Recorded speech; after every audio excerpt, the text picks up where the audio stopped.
Hello and welcome to the Night Sky Reader. I'm here with a story to help you relax, meditate, or gently drift to sleep. Tonight, Saturn's ring edge alignment. Settle in, close your eyes if you'd like, and let's begin. You carry the telescope in 3 parts, one at a time, through the darkened kitchen and out the sliding door that sticks slightly in its track. The tube is heavier than you remembered from the closet, dense with the particular coldness that metal gathers when it has been sitting still. The mount comes next, the tripod legs clinking softly against each other as you step down into grass already damp with the hour, late enough that the neighborhood has stopped making its evening sounds. No car doors, no distant televisions, just the settled hush of a house cooling, and above that, the sky waiting.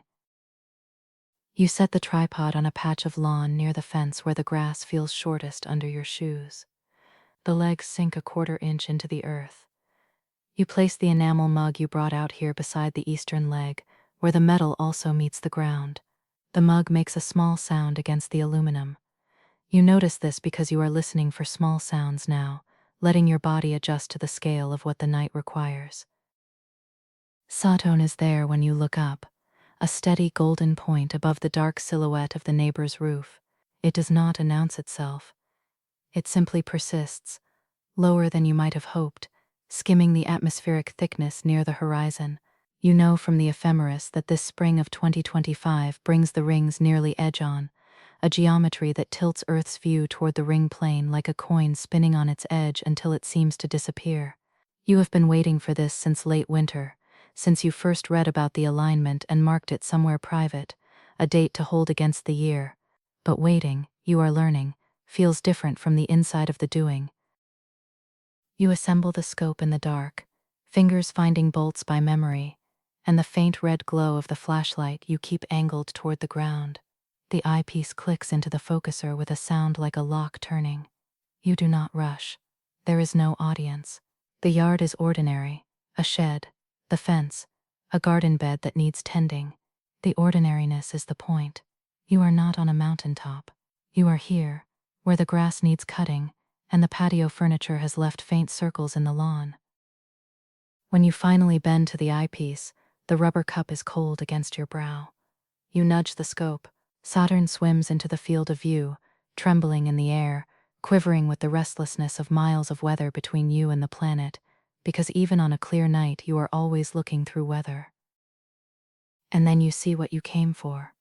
Or rather, you do not see it in the way you expected. The rings are there, but they have become a line so fine it seems impossible. Not the grand open handspan of ice and dust from photographs, not the dramatic tilt that makes Saturn look like something majestic and patient, just a hair.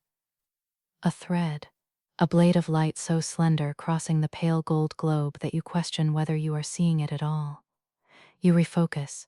The image sharpens, trembles, softens. You pull back and look with your naked eye to confirm the planet is still there, then return to the eyepiece. The thread persists, but it offers no certainty.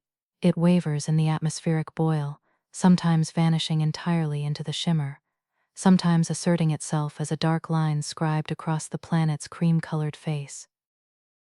You expected what, exactly? A kind of confirmation that the real thing would match what months of anticipation had quietly built in your mind. Instead, you feel doubt. You wanted the rings to announce themselves unmistakably, to justify the hour and the cool air and the heaviness in your shoulders from carrying the mount. You wanted spectacle. What you have is ambiguity, a visual whisper that might be a trick of the optics or the air or your own straining eyes. You step back. The enamel mug is already collecting condensation, a bead of water tracing down its white flank. You notice the grass has darkened where your feet have pressed it, the dew transferring to your shoes. A car passes 3 streets over, the sound of tires on asphalt reaching you through the stillness in fragments. You breathe. The air smells like spring soil, and the faint chemical sweetness of distant laundry somewhere in the dark hours. You return to the telescope. This time you do not expect revelation. You nudge the tracking knob a fraction to the left, correcting for the slow drift of the sky. Saturn swims back to center. The rings are still there, still thin, still questionable. The atmosphere trembles. The planet blurs into a featureless egg, then snaps back into a disk. For 1 second, perhaps two, the air steadies, and the thread becomes almost sharp, almost real, a geometric impossibility hanging in the black. Then the seeing worsens again, and Saturn softens like a watercolor left in the rain. This is the rhythm you settle into. Look, step back, look again. The night is not a single moment of discovery, but a series of returns. You wipe a fleck of moisture from the eyepiece housing with the cuff of your sleeve. You notice that the fence rail, when you touch it, still holds the day's warmth deep in the wood, though the air has turned cool enough to make your fingertips stiff. The red flashlight, when you click it on to check the star chart on your phone, glows against the white screen like a distant ember. Saturn moves. It is always moving, falling westward at a speed you can almost track without the motors if you watch long enough. Tonight the motion feels personal, a slow withdrawal as if the planet is tired of being watched. You think about what edge-on means. The rings are still there, a system of ice and rock and dust, particles ranging in size from smoke to houses, all circling in their precise orbits. But from this angle, in this spring of 2025, you are looking at them from the side. The coin has spun. The vast disk has collapsed to a line, and that line is now nearly parallel to your line of sight, so the light catches it only as a glint, a wire drawn faint across the world beneath. The knowledge lives in you clearly. But knowledge does not make the seeing easier, and the rings remain reserved, appearing substantial only when the air momentarily stills, which happens less often as the planet sinks lower toward the roofline. Still, you keep returning. You turn the focuser wheel until the knurling bites into your thumb. You check the dew shield, already beading with moisture. The grass under the tripod has become visibly wet, silvering in the starlight. The mug beside the leg has developed a ring of condensation on its rim, a secondary circle mirroring the one you seek in the sky. Then the air settles, not with fanfare, but with a quiet, unannounced clarity that makes you hold your breath. For perhaps 5 seconds, perhaps 7, the turbulence drops away, and the column of atmosphere above your yard turns transparent as glass. Saturn sharpens into discrete parts, the globe with its subtle bands of cream and butter, the shadow where the rings cut across the planet's face like a stroke of ink, and between them, that thread, that near impossible thread. You can see now that it is not merely a line but a structure with dimension, a ribbon of light edge-on, brighter where the ice reflects the sun, darker where the ring plane casts its own shadow on the world beneath. You see the geometry of it, the 27 degrees of tilt that usually opens the rings wide to our view, now compressed into a plane so narrow it seems traced with a draftsman's pen.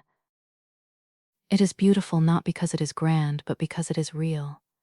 Because somewhere out there, nearly 1 billion miles away, countless particles are orbiting in their paths, and tonight, by nothing more than the slow arithmetic of seasons and angles, you are looking at them exactly sideways.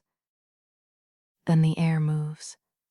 A thermal rises from somewhere unseen, or the jet stream shifts, or simply the chaotic breathing of the world interferes. The image trembles. The thread blurs.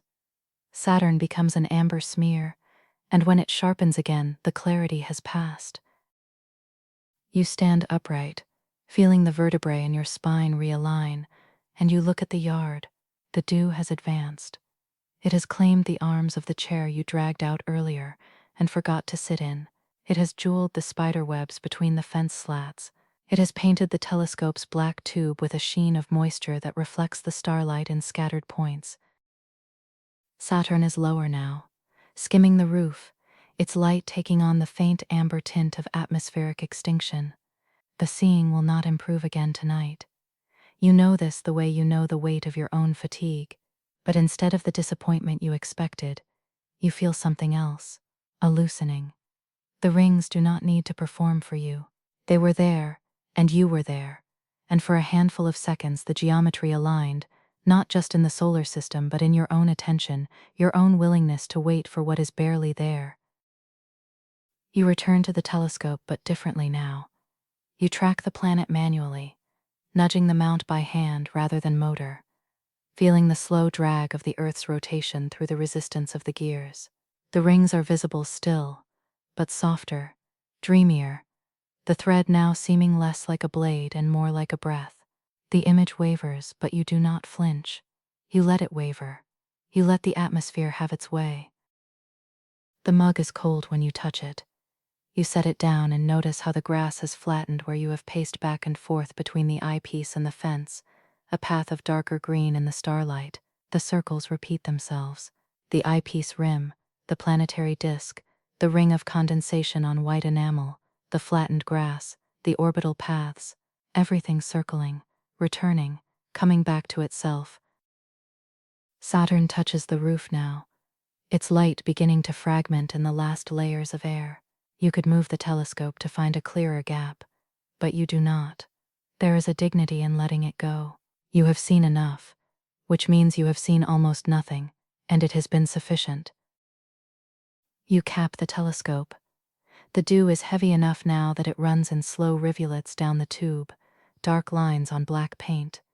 You break down the mount in reverse order, eyepiece first, then the tube from the cradle, then the legs, each leg folding with a soft metallic sigh. You carry them inside one at a time, leaving the grass to spring back where the feet had pressed it. Inside, the house is warm and smells of sleep and wood polish. You set the telescope parts by the closet without putting them away completely, leaving them for morning when you will wipe the dew from the glass and check the mirrors. You stand at the kitchen window and look out at the yard where nothing appears different. The fence is still there, the grass is still there. The planet has moved on, continuing its arc below the horizon, carrying its thread-like rings toward the sun's glare and whatever other pair of eyes might be waiting on the other side of the world. The enamel mug sits in the sink, drying. The telescope waits by the door. Outside, dew settles deeper into the grass, into the soil, into the ordinary earth, while Saturn carries its slender light onward through the dark. And your breathing slows, and the sky turns without asking anything more of you. Thank you for spending this time with the Night Sky Reader. May your night be peaceful. Until next time, rest well.